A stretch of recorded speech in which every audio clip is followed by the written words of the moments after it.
तो हेलो, मैं जिल छल्लो हूँ। क्या हाल है आप लोगों का? आशा करता आप लोग बहुत ही मस्त और स्वस्थ होंगे। तो मेरे जिल छल्लो, आज जो है हम लोग बहुत ही डेंजर और खतरनाक टॉपिक लेकर आए हैं। और इस टॉपिक का नाम जो है प्रत्यावर्ती धारा तथा डायनेमो। यानी कि आज जो है हम मेरे जो छल्लों, आज हम 7 नंबर का टॉपिक लेकर आए हैं जो एग्ज़ाम में बहुत ही ज़्यादा पूछा जाता है। आज तक जितना भी एग्ज़ाम हुआ है बोर्ड का, क्लास 10th के लिए भी, अच्छा क्लास 12th के लिए, मतलब ये दोनों के लिए तो ये वीडियो बहुत ही ज़्यादा इंपॉर्टेंट है। ठीक है, तो मेरे जिले छल्लों, यह जो वीडियो है दोनों के लिए, कक्षाओं के लिए है, 10 के लिए भी है और 12 के लिए भी है। ठीक है, क्योंकि 10 में भी दिया है और 12 में भी दिया है। और इसको कैसे लिखना है, इसको इतना सरल तरीका से आपको हम बताएंगे कि तुरंते जो है आपको समझ में आ जाएगा। ठीक है, कि मतलब अगर कुछ भी भूल जाएंगे उसमें और जो हम बताएंगे उसमें से आपको कुछ भी याद रहेगा, तो आप विश्वास मानिए कि आप जब तुरंत उसको फटाफट लिख देंगे। ठीक है, तो बिना देर किए हुए हम लोग जो है बातें करेंगे किसकी? प्रत्यावर्ती धारा की। ठीक है,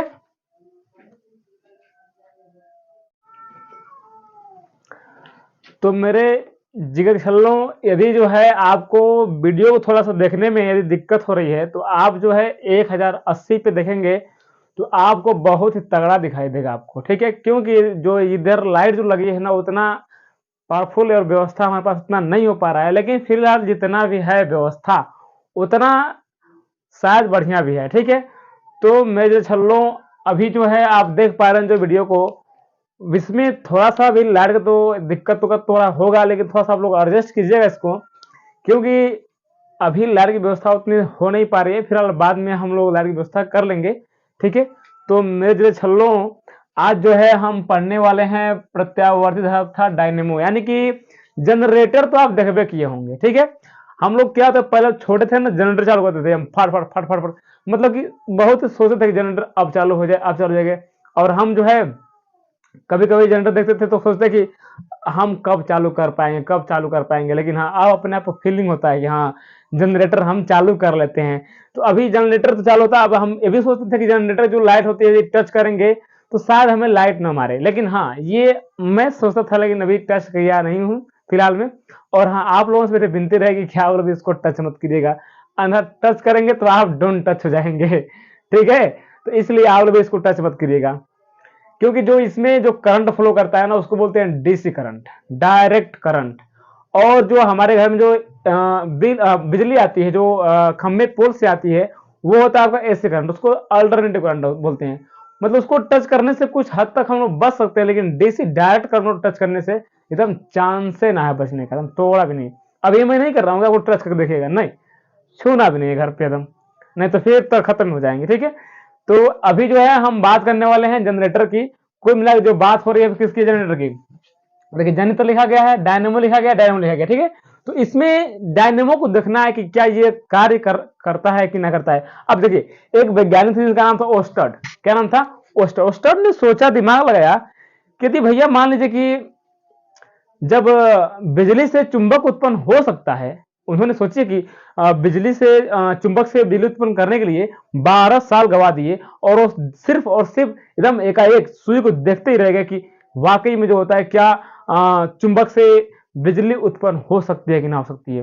एक वैज्ञानिक जिसका नाम ओस्टर, बाप रे बाप, उसके सब वैज्ञानिक तो कहीं मिलेगा नहीं, मतलब उसके इतने सब्र की है वो, आज तो सब्र कोई कर भी ना किया आज तक ले, उसके तो सवाल करने वाला कोई ना है। सोचिए कि 12 साल लगातार वो बंदा देखते रह गया कि हाँ सुई अब विक्षेपित होगी, अब विक्षेपित होगी, लेकिन ना, सुई विक्षेपित नहीं हो रही थी। अब बहुत दम बेचारा परेशान हो गया था, हम कपार पर हाथ धरे से खजवाने लगा, हम हाले ली, हमारी से हाल ली। अब बेचारा क्या किया कि चुंबक को वहां से हटाया, और जैसे ही चुंबक को हटाएगी ना, तुरंत ही देखा कि सुइया जो उसमें था, जिसे बोलते हैं गैल्वेनोमीटर। गैल्वेनोमीटर देखिए क्या होता है कि वो थोड़ा सी धारा प्रवाहित हो तो बताएगा, ज्यादा होगा तब उतने बताएगा और कम होगा तब उतने बताएगा। जो गैल्वेनोमीटर होता है वो स्क्रीन लगाया जाता है, तो उसने देखा गैल्वेनोमीटर होता है जो सुई है वो विक्षेपित हो गई थोड़ा सा।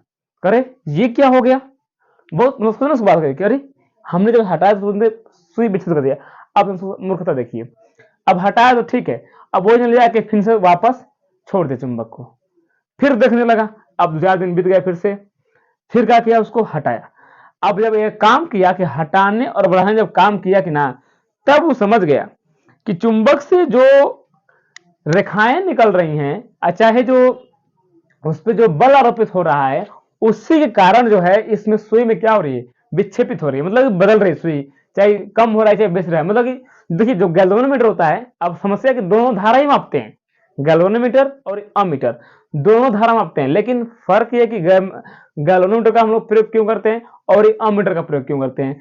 तो गैल्वेनोमीटर जो है वह हल्की सी भी धारा रहेगी तो बताएगी, लेकिन अमीटर में क्षमता नहीं होती है, वो बताता है उसका इतना धारा है तो बताएगा वो चीज, लेकिन गैल्वेनोमीटर में हल्का सा धारा रहेगा तो बताएगा कि हाँ धारा आ रही है, आ रही, ठीक है।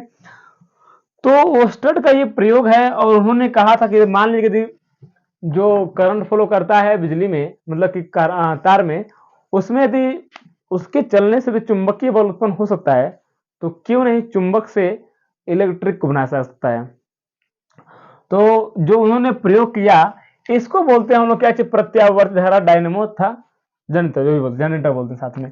तो इन्होंने क्या किया कि दो चुंबक को रखा ऐसे, मतलब ऐसे दो चुंबक रख दिए, सोचे कि शायद ऐसा हो सकता है या तो नहीं हो सकता है, ट्राई किए, ट्राई करने में क्या आता है, ठीक है।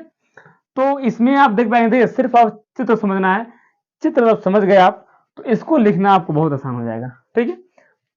बस आप क्लास को छोड़ के मत जाइए कहीं, वाकई में आप फेल कर पाएंगे कि हाँ हमने आज वाकई में कुछ पढ़ा है। जो ये धारा है, और ये तो ध्यान रहे आपको कि ये जो है 7 नंबर का क्वेश्चन पूछता है, क नंबर का 7 नंबर का, इसलिए आपके भलाई के लिए है कि आप इस वीडियो को छोड़ के ना जाएंगे और इस वीडियो को ज्यादा शेयर करेंगे, ठीक है। और हाँ यदि आ ही गए तो वीडियो को लाइक भी कर दें फटाक से, ठीक है। अब देखिए इसमें क्या है कि दो क्षेत्र चुंबक लगे होते हैं, क्षेत्र चुंबक। अब क्षेत्र चुंबक क्या होता है, देखिए जी, एक दो ध्रुव होते हैं चुंबक में, एक जो है एन ध्रुव होता है और एक का एस ध्रुव होता है। अब बात है कि चुंबक तो मतलब कि क्यों एस और एन, मतलब चुंबक हमेशा इसे बताता है जी, एन ध्रुव और एस ध्रुव, एन ध्रुव और एस ध्रुव, एन ध्रुव और एस ध्रुव, यही बताएगा आपसे, उससे ज्यादा कुछ नहीं बताएगा, ठीक है। अब देखिए एन ध्रुव से निकलने वाली चुंबकीय फ्लक्स रेखाएं, क्या चीज, चुंबकीय फ्लक्स रेखाएं। तो जो एन ध्रुव से निकलने जो चुंबकीय फ्लक्स रेखाएं हैं, वह जो है देखिए, आप सबका हम फटाफट नाम बताते हैं, इसका नाम क्या है, क्या, ठीक है। ये चुंबक है, इसको बोलते हैं क्षेत्र चुंबक, क्षेत्र चुंबक, ठीक है। ये इतना ध्यान रहे कि आपका वीडियो जो है 7 नंबर देखा जाएगा, और इस जो चरकोने में दिख रहा है आपको, इसको हम लोग बोलते हैं आर्मेचर, क्या बोलते हैं, आर्मेचर। अब ये आर्मेचर हो गया भैया, और उसके बाद से ये जो कुंडली उंडली सब लगाया गया है इसमें, बस अब जानिए कि अभी ये आर्मेचर है, इसका नाम क्षेत्र चुंबक है, ठीक है। अब इन्होंने क्या किया, चुंबक दो रख दिया, बीच में आर्मेचर रख दिया, ठीक है। अब इन्होंने सोचा कि क्या दो चुंबक के संपर्क में रखने से जो बीच वाला होता है वह क्या घूमेगा कि नहीं घूमेगा, ठीक है। तो ट्राई किया इन्होंने, जब इसमें से एन ध्रुव से निकलने वाले सभी चुंबकीय फ्लक्स रेखाएं जब इस पे बल लगा रही थी, इस पे जब बल लगा रहे थे, इस पे किस पे, आर्मेचर बल लगा रही, आर्मेचर पे कौन से छोर पे, तो ए और बी पे। जब ए और बी पे बल लगा रहे थे तो ये जो है ऐसे हो गए, ये ऐसे घूम गया, तो कह रहे ये क्या हो गया, घूमने लगा। फिर तो ये बारी बारी, मतलब जितना तेजी से इसमें से चुंबकीय फ्लक्स रेखाएं गुजर रही थी, और चुंबकीय फ्लक्स रेखाओं में बार बार परिवर्तन की वजह से यह जो आर्मेचर है बार बार और तेजी से घूमना शुरू कर दिया, ठीक है। तो देखिए इस पे बल लग रहा है, इसलिए धारा जो है आपकी, धारा हमेशा ए से बी की तरफ, धारा ए से बी, बी से सी, सी से डी, वापस ऐसे चलेगी धारा, ठीक है, ऐसे जाएगी धारा। अब आप देख रहे हैं कि ऊपर जो एरो लगा है वो ऐसे घूम रहा है, मतलब ये ऐसे ऐसे ऐसे, अब इसमें ऐसे दिखाया गया, लेकिन धारा जब भी घूमेगी तो ऐसे घूमेगी, ठीक है।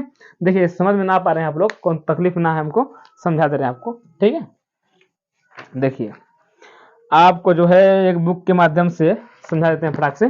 देखिए ये मान लीजिए बुक है, इस पे कोई बल लगा रहा है, इस वाले छोर पे बल लगा रहा है, तो इस वाले छोर जब बल लगे इस पे, तो ये तो अंदर तो जेबे करेगा, इसी का जाएगा ना भैया ऐसे। देखिए आप बात समझिए हमारी, कि इस पे यदि कोई इस वाले छोर पे, इस वाले छोर पे बल लगाया कोई, तो इसमें मैंने हमने हाथ रखा तो ये ऐसे हो गया ना अभी। तो इस पे यदि बल बार बार लग रहा है तो ये हिस्सा जो था आपका ये ऐसे हो जाएगा, ऐसे, तो ये ऐसा नाचेगा। तो इसके डायरेक्शन ऑफ फ्लो इधर की, ठीक है, इधर क्या है।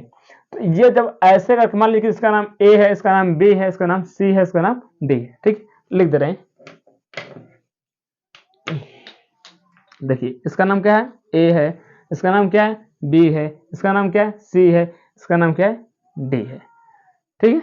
अब जब इस पे बल लग रहा है बार बार से, तो ए और बी फिर सी और डी इतने आर्मेचर में मान लीजिए है, तो उसमें जब लगातार बल लग रहा है तो ये जो हिस्सा है ये आपका दबेगा, ऐसे ऐसे दबेगा। ये अभी आधा चक्र हुआ है, क्या हुआ है, आधा चक्र। अब यहाँ पे आपका क्या जाएगा, सी, इधर क्या आपका है डी, इधर का आपका है बी, इधर का आपका है ए, ऐसे हो गया।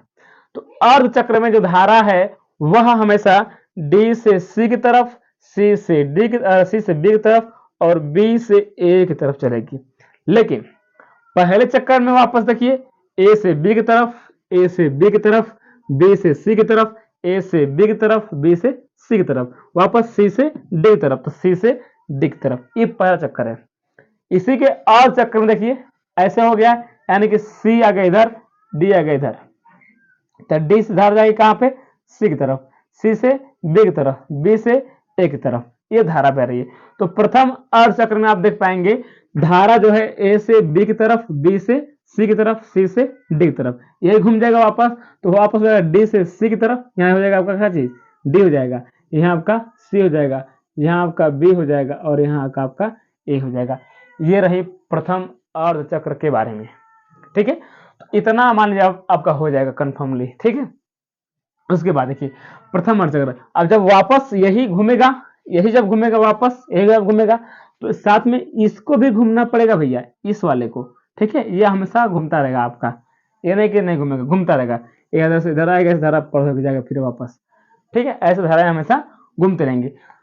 तो इसके जो है बार बार फ्लो होने से, इसके बार बार फ्लो होने से और इसमें बार बार फ्लो होने से, मतलब जो चुंबक से जो चुंबकीय फ्लक्स रेखाएं निकल रही हैं, इसके बार बार परिवर्तन होने से, गुजरने से, इसमें बार बार चक्रण हो रहा था, चक्रण हो रहा था, चक्रण था। अब इसके चक्रण होने से जो ऊर्जा पहले यांत्रिक थी वह ऊर्जा जो है विद्युत में बदलना शुरू हो गया। किस ऊर्जा में, विद्युत ऊर्जा में। तो ओस्टर्न ने सोचा भैया अब जो है हमारा प्रयोग क्या हुआ है, सक्सेस हो गया है, ठीक है। इसके बार बार देखिए, इसके बार बार परिवर्तन से, इसके बार बार परिवर्तन से इसका जो कुंडली बोलते हैं आर्मेचर, आर्मेचर तो बार बार घूमेगा और बार बार घूमने की वजह से इसमें तो विद्युत करंट फ्लो करने लगेगा। जब विद्युत करंट फ्लो करने लगेगा तो वैज्ञानिक समझ गया कि भैया हाँ, चुंबक से जो होता है, चुंबक से जो होता है हम लोग विद्युत का उत्पन्न कर सकते हैं। तो आप देख पाते हैं कि जो जनरेटर सा है, जनरेटर मान लीजिए कि ये ऐसे बड़का हो गया ऐसे करके, और यहाँ से ऐसे छोटा डिब्बा बना होता है, ये ऐसे मान लीजिए ऐसे करके, फिर इधर गोल का होता है राउंडिंग वाला घुमाने के लिए, ठीक है। और बाकी इधर नीचे पहिया होते हैं सभी। तो ये जो जनरेटर है, और भी ऐसे कुछ टंकी के लगा होता है इधर, हाँ। अब इसमें टंकी में हम लोग तेल डालते हैं, तेल डालते हैं, फिर यहाँ पे वायर को होता है ऐसे जोड़ देते हैं फट से, यहाँ से हैंडल मारते हैं उसका घुमाने वाला। जब मारते हैं तो इसमें पूछता है कि डायनेमो कार्य क्या होता है। तो डायनेमो कार्य होता है आपका, डायनेमो एजेंट काम होता है आपका यांत्रिक ऊर्जा को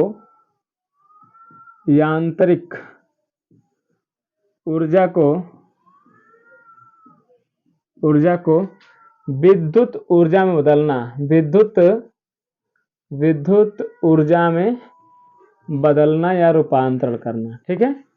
बदलना या रूपांतरण करना, ठीक ना, दोनों बात एक ही होता है, बदलना या रूपांतरण करना। तो सबसे पहले और बड़ी बात यह है कि डायनेमो और जनरेटर का कार्य क्या होता है। तो उसका काम होता है कि यांत्रिक ऊर्जा को विद्युत ऊर्जा में बदलना। अब उससे पहले कि प्रत्यावर्ती धारा डायनेमो क्या होता है। तो जो डायनेमो यांत्रिक ऊर्जा को प्रत्यावर्ती धारा में परिवर्तित करता है, बात वही है। डायनेमो है जो यांत्रिक ऊर्जा को विद्युत ऊर्जा में परिवर्तित करता है, उसे प्रत्यावर्ती धारा डायनेमो या जनरेटर कहते हैं। देखिए नाम भी लिख दिया ना इसमें कि जनरेटर कहते हैं, ये वाला हिस्सा देखिए। तो आप जनरेटर देखें तो ध्यान रखिए, जनरेटर जो है हमेशा चुंबक पे काम करता है। किस पे काम करता है, चुंबक पे काम करता है। ये चुंबक है, ये भी चुंबक है। इस केस में क्या लगा आपका आर्मेचर लगा है। तो आर्मेचर जो है यह घूमता है, उसमें बहुत ही हल्की सी होती है। जैसे मान लीजिए ये दो चुंबक है, इन चुंबकों के मध्य देखिए ये चुंबक है, ये दो चुंबक है, इन चुंबकों के मध्य यदि कोई हल्का सा भी वस्तु हम रख देंगे तो इसके प्रभाव के कारण वह वस्तु जो है घूमने लगेगी, वह वस्तु घूमने लगेगी। तो इससे तय हम जान पाएंगे कि हमने तय किसी ऊर्जा को रूपांतर करना शुरू कर दिया है। इसमें भी होता है कि जो डायनेमो यांत्रिक ऊर्जा को प्रत्यावर्ती धारा में कन्वर्ट कर दे, परिवर्तित कर दे, उसे कहते हैं हम लोग प्रत्यावर्ती धारा, डायनेमो या जनरेटर। और इसका कार्य क्या होता है कि यांत्रिक ऊर्जा को विद्युत ऊर्जा में बदलना ही इसका काम होता है। ठीक है, उसके बाद पूछता है इसका सिद्धांत क्या होता है।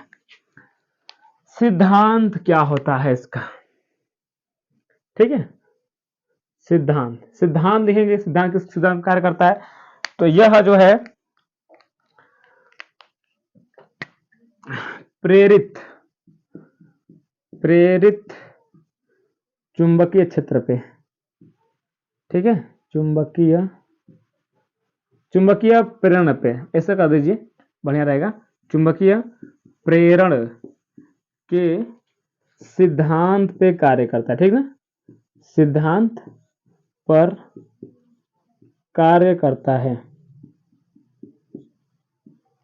ठीक है, तो आपको पहले सर्वप्रथम जब इसको लिखना होगा तो आपको सबसे पहले हेडिंग बनानी पड़ेगी प्रत्यावर्ती धारा था डायनेमो। ठीक है, उसके बाद इसमें लिखेंगे कि जो डायनेमो यांत्रिक ऊर्जा को प्रत्यावर्ती धारा में परिवर्तित करते हैं उसे प्रत्यावर्ती धारा डायनेमो या जनरेटर कहते हैं। ठीक है, जनरेटर या जनरेटर या लिखेंगे, लिखने के बता रहे आपको, इतना दिन लिखने में बहुत मस्त नंबर आएगा आपका। तो यांत्रिक ऊर्जा को विद्युत ऊर्जा में बदलना काम होता है किसका, जनरेटर का। उसके बाद सिद्धांत लिखेंगे आप कि सिद्धांत में क्या लिखना आपको, तो चुंबकीय प्रेरण के सिद्धांत पर यह कार्य करता है। ठीक है, फिर आगे भी देखेंगे इसके बाद, और उसको नोट कीजिए। ठीक, हम लोग आगे देखते हैं कि हमारा अगला क्या है क्या नहीं है। तो हम लोग पहले अब चित्र जो बना चुके हैं इसके बारे में हम लोग गणना करने वाले हैं। जो यदि इस पे समझ में ना आएगा तो हम जो तो है स्क्रीन के बगल में इसका दे देंगे, फिर इसको होता है आप लोग लिख लीजिएगा। ठीक है, इसके लास्ट में दे देंगे। ठीक, तो अभी देखिए क्षेत्र चुंबक, इसमें आपका सबसे पहला जो हेडिंग बनेगा उस हेडिंग को लिखेंगे आप क्या चीज, क्षेत्र चुंबक। ये नंबर 2 हेडिंग, ये नंबर 3 हेडिंग। ठीक है, अभी 3 हेडिंग देखिए फिलहाल में क्या क्या है। क्षेत्र चुंबक यानी कि एन और एस, देखिए इसमें लिखा कि यह एक अस्थायी नाल चुंबक है या तो विद्युत चुंबक है, इसको बोलते क्या हम लोग विद्युत चुंबक। तो आपको लिखना क्या चाहिए कि यह एक अस्थायी नाल चुंबक है या विद्युत चुंबक है। ठीक है, ये तो हो गया आपका। उसके बाद लिखना आपको आर्मेचर। देखिए आर्मेचर में क्या क्या आता है, A B C D, A B C D क्या है, तो आर्मेचर है। क्या है, आर्मेचर है। तो यह होता है एक आयताकार कुंडली है जो नर्म लोहे के कोर पर तांबे के विद्युत रोधी तार लपेटकर बनाई जाती है। यह जो होता है एक नर्म लोहे का होता है, इस पे होता है विद्युत रोधी, एक नर्म लोहा होता है, उस पर तार लपेट कर हम तो बनाते हैं। इसे क्षेत्र चुंबक की मध्य एक धुरी पर किसी साधन से घुमाता है। तो एक धुरी पर रख दिया गया है और उसको चुंबक की सहायता से करेंगे, इसको घुमाएंगे। डायनेमो के घूमने वाला भाग को रोटर कहते हैं। जो ये हिस्सा घूमेगा, ये जो घूमेगा इसको बोलते हैं क्या हम लोग, रोटर। और जो हिस्सा स्थिर है उसको बोलते हैं स्टेटर।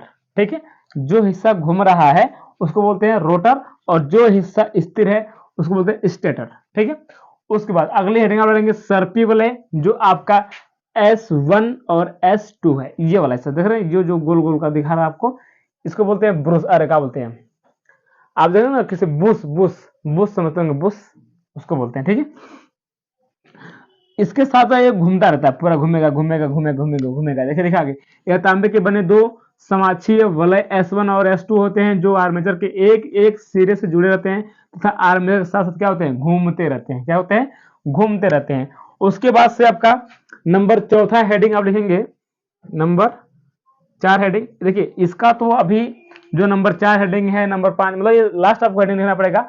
इसके बाद से आपको क्रिया विधि लास्ट हेडिंग आएगी, उसको तो है हम अभी बता दे रहे हैं इसको चित्र देख के, और उसको फिर बगल में आपको देख देंगे, आप एकदम आराम से देखकर लिख लीजिएगा। ठीक है, अभी जानिए कि ब्रूस में क्या क्या है, तो B1 है और B2 है, ठीक है। ब्रूस में क्या क्या आपका है B1, ये हेडिंग है, नंबर 4 हेडिंग है भैया, ब्रूस B1 और B2। तो आप देख पा रहे हैं कि यह एक होता है कार्बन का बना होता है, कार्बन के दो प्लेट होते हैं जो B1 और आपका होता है B2 बनाता है। तो इसमें B1 और B2 में इतना ध्यान रहे कि यह ब्रश के रूप में होते हैं और एक सर्फी वलय से जुड़े होते हैं, और यह जो होता है स्थिर होते हैं। क्या होते हैं? स्थिर होते हैं। इधर ध्यान रखें, कैसे होते हैं? स्थिर होते हैं, ठीक है। इनको बोलते हैं कार्बन की पत्तियां। कार्बन की पत्ती कितनी? दो होती हैं, एक आपका B1 और एक आपका B2, ठीक है। B1 B2 यह क्या होता है? स्थिर होता है। क्या होता है? स्थिर होता है, ठीक ना। स्थिर होने का कारण होता है इसमें होता है परिपथ ब्रुशों के से होते हुए चलती है, ठीक है। तो ये रहा आपका ब्रूस। उसके बाद हम लास्ट आपकी हेडिंग, देखिए आप हेडिंग कितना दिए, छेद चुंबक ये वाला हो गया, आर्मेचर ये वाला हो गया, सर्पी वलय S1 S2 हो गया, ब्रूस हो गया B1 B2। अब कुछ ना बचा आपके पास, बचा है तो एकमात्र चीज बचा आपके पास, वो है कार्यविधि। क्या है? कार्य विधि। ये लास्ट हेडिंग है आपकी, कार्य विधि। और कार्य विधि में ज्यादा कुछ नहीं लिखना है, आप एकदम तुरंत फटाक से भी समझ जाएंगे, ठीक है। देखिए, जब आर्मेचर को ए बी सी डी, जब आर्मेचर को ए बी सी डी, ठीक है, ध्रुव खंड क्या था आपका? एन और एस, एन और एस, ठीक है। जब एन और एस के मध्य दक्षिणावर्ती, क्या चीज को? दक्षिणावर्ती, जब दक्षिणावर्ती में घुमाया जाता है तो इस कुंडली के सिरे में, इस कुंडली के सिर में बंद चुंबकीय फ्लक्स रेखाओं के कारण, बंद चुंबकीय फ्लक्स रेखाओं के कारण इसमें लगातार परिवर्तन होता है।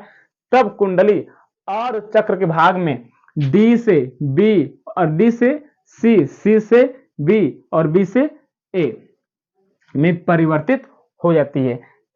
तब धारा इस ब्रश में होकर B1 से R और R से B2 में जाती है। कहां चीज? फिर देखिए बात कि जब किसी आर्मेचर को, यानी कि A B C D, इसको मिला देते हैं ना, समझ तक कौन तकलीफ ना हो। हाँ, अभी देखिए, जब आर्मेचर में A B C D को किसी क्षेत्र चुंबक से दक्षिणावर्तीय घुमाया जाता है। क्या चीज? दक्षिणावर्तीय घुमाया जाता है। दक्षिणावर्ती देखिए, ये ऐसे घुमेगा, ठीक ना, ये ऐसे घुमेगा, तो दक्षिणावर्ती घुमाता है। तो आर्मेचर प्रथम चक्र में इसकी धारा B1 से R में और वापस B2 में जाएगी, ठीक है। अब इसी का एक चक्र प्रथम पूरा होते हुए तब धारा B2 से R से होते हुए और क्या में जाएगा आपका? ना समझ पा रहे, देखिए आप, हमारे का मतलब है, मान लीजिए इसको मिटा देते हैं ना, इसको मिटा देते हैं, फट से मिटाने वाला है, इसको मिटा देते हैं, समझिए भैया खाली आप, ठीक है। हम क्या कहना चाहते हैं?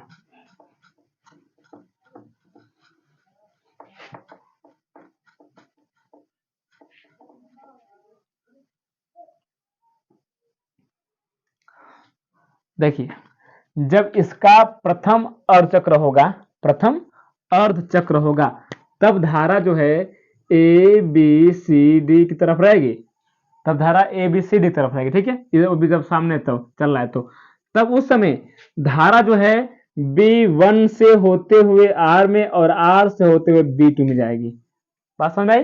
देखिए, जब आर्मेचर में इसमें जब बल लगेगा, इसमें बंद चुंबकीय फ्लक्स रेखाओं में जब बार बार परिवर्तन होगा तो धारा देखिए A से B, B से C, C से D, तो उसी बोले प्रथम चक्र में, प्रथम में B से A से B, B से C, C से D, तब वो अवस्था में देख रहे हैं ना, इसमें क्या होगा? B1, तब B1 से R और R से B2 में धारा प्रभावित होगी। इसी के द्वितीय अर्धचक्र में, ये तो प्रथम वाला हो गया, अब वापस आ गया द्वितीय वाला। तो द्वितीय में कहां चलेगा आपका? यहां पे ऐसे उल्टा हो जाएगा, तब जाके D से C, C से B और B से A धारा चलेगी, तो उस अवस्था में भी घूम जाएगा आपका। तो उस अवस्था में B2 से R और आपका B1। यही हम बोलना चाहते हैं आपको बार बार। देखिए कि एक बार धारा होता है A से B, B से C जाएगी, और उसको जब इसको पलट देंगे ऐसे, तब धारा का D से C, C से B, B से A। तो उस अवस्था में जो कार्बन जो कार्बन जो ब्रुश लगे हैं उसमें भी ये तो स्थिर है, तो उसके साथ में ये भी घूम जाएगा आप आराम से, ठीक है। तो B1 से R से फिर B2 बहेगी, अब वापस जब घूमेगा तो B2 से R और R से B1 घूमेगा, ठीक है। तो इतना इसका बताया पूरा का है क्रिया विधि, ये क्रिया विधि इतने लिखना है खाली। एन ध्रुव से किसी आर्मेचर में जब एन ध्रुव से चुंबकीय फ्लक्स रेखाएं गुजारते हैं तब जाके धारा ए से बी, बी से सी, सी से डी से होते हुए यह कहाँ आती है, कार्बन ब्रुश में, इसका बोलते हैं कार्बन ब्रुश। तो कार्बन ब्रुश B1 से R और R से लेके B2 में धारा प्रवाहित होगी। वही द्वितीय अर्धचक्र में धारा D C B A से होते हुए B2 R और B1 को धारा प्रवाहित होगी। बस इससे आपको कुछ नहीं लिखना है। इसको होता है तुरंत फर्स्ट स्क्रीन पे आ रहा होगा, उसको तुरंत नोट कर लेंगे फटाक से, ठीक है। तो आप लोगों को फिर मिलेंगे एक नए अलग अंदाज में नए नेक्स्ट वीडियो में। इस वीडियो को जितना शेयर करना है इसको करिए फटाफट, क्योंकि ऐसा छोटा सा किसी ने पूरे यूट्यूब पे आपको नहीं बताया होगा जितना आपको हमने बताया है, ठीक है। ये ध्यान रहे कि ये 12 के लिए भी वीडियो है और ये 10 के लिए भी वीडियो है, हमने पहले ही बोला है इसको, ठीक है। तो दोनों लोग देख सकते हैं इसको, ठीक है। फिर मिलेंगे आपको नेक्स्ट वीडियो में। तो एक लाइक तो बनता है, तुरंत लाइक करिए फटाक से।